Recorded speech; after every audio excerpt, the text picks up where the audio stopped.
جب ان لوگوں کو جنہوں نے زندگی تقوی پر گزاری ہوگی، جنہوں نے اپنی زندگانی اپنے رب کے خوف میں گزاری ہوگی، اللہ کے ڈر میں گزاری ہوگی، جب ان کو جنت کی طرف لے کے جایا جائے گا تو وہ اکیلے نہیں جائیں گے بلکہ گروہ در گروہ جنت میں جائیں گے، وہ اکٹھے جنت میں جائیں گے۔ جن کی دوستیاں یہاں ہوں گی تقوی کی بنیاد پر، تو اللہ پاک انہیں اکیلا جنت میں نہیں بلکہ ہاتھ میں ہاتھ ڈالے وہ جنت میں جائیں گے۔ اللہ پاک ارشاد فرماتے حتیٰ اذا جاؤہا، جب انہیں میرے پاس لایا جائے گا، یعنی جنت کے دروازے پہ پہنچیں گے، وفتحت ابوابہا، اور ان کے لیے جنت کے دروازے کھل جائیں گے۔ وہ جب جنت کے پاس پہنچیں گے اور جنت کے دروازے پر پہنچیں گے، ان کے لیے دروازہ جنت کھل جائے گا۔ وقال لهم خزنتها سلام علیکم طبتم، جو دروغہ جنت ہے، جو دربان جنت ہے، جو جنت کا محافظ ہوگا، وہ سلامیاں پیش کرے گا، سلام ہو تم کو، تم نے زندگی گزارنے کا حق ادا کر دیا، فادخلوها خالدین، پس اس جنت میں داخل ہو جاؤ ہمیشہ ہمیشہ کے لیے، یہ تیرا ٹھکانہ ہے۔ او عزیزان محتشم، اللہ پاک سورہ زخرف میں ارشاد فرماتے ہیں الاخلاء یومئذ بعضهم لبعض عدو، جب قیامت کا دن ہوگا تو ہر ایک ایک کا دشمن ہوگا، کوئی بھی ایک دوسرے سے ناطہ رکھنے کو تیار نہیں ہوگا، کوئی بھی ایک دوسرے کی طرف رخ بھی نہیں کرے گا، ایک دوسرے کو دیکھنا بھی پسند نہیں کریں گے۔ تو عزیزان محتشم، حال یہ ہوگا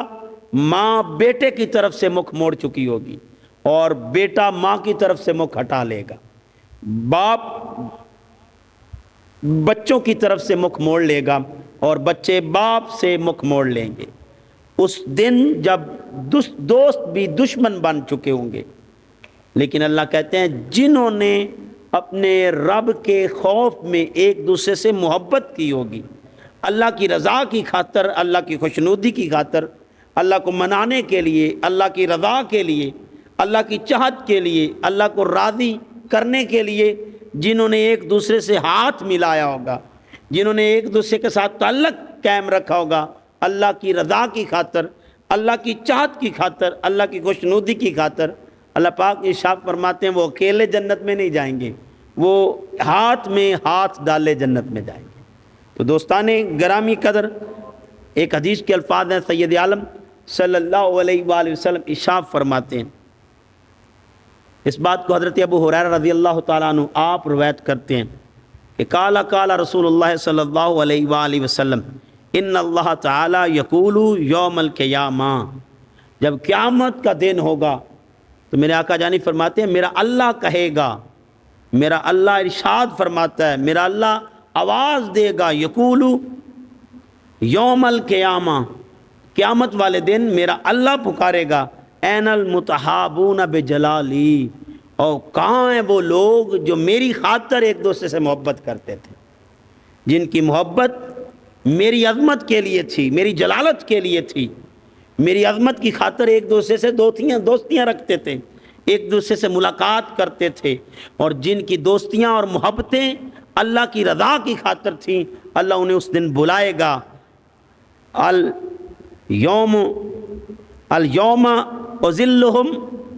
فی ذلی یوم لا ذل الا ذلی، تو جس دن کوئی سایہ نہیں ہوگا سوائے اس کے سائے کے، ہر سایہ ہٹ جائے گا، باپ کی شفقتوں محبتوں کا سایہ ہٹ جائے گا، ماں کی محبتوں شفقتوں کا سایہ ہٹ جائے گا، اس دن کوئی بھی سایہ نہ ہوگا، ہر ایک ایک دوسرے سے مکھ موڑ لے گا۔ میرے آقا جانی فرماتے ہیں جنہوں نے ایک دوسرے سے محبت اس رنگ میں کی ہوگی، اس انداز میں کی ہوگی، اس اسلوب میں کی ہوگی کہ اللہ راضی ہو جائے، اللہ کی خوشنودی کے لیے، اللہ کی چاہت کے لیے ایک دوسرے سے ہاتھ ملایا ہوگا، اللہ انہیں آواز دے گا، اے دنیا میں رہنے والو، دنیا میں تم نے لوگوں سے ہاتھ ملایا میری رضا کی خاطر، میری منشا کے لیے، میری چاہت کے لیے، تو آج جب کوئی سایہ نہیں تجھے تمہارا رب سایہ عطا کرے، تو اس دن بندے کو سایہ عطا کرے گا۔ جبکہ اس دن اس کے سایہ کے علاوہ کوئی نہ ہوگا۔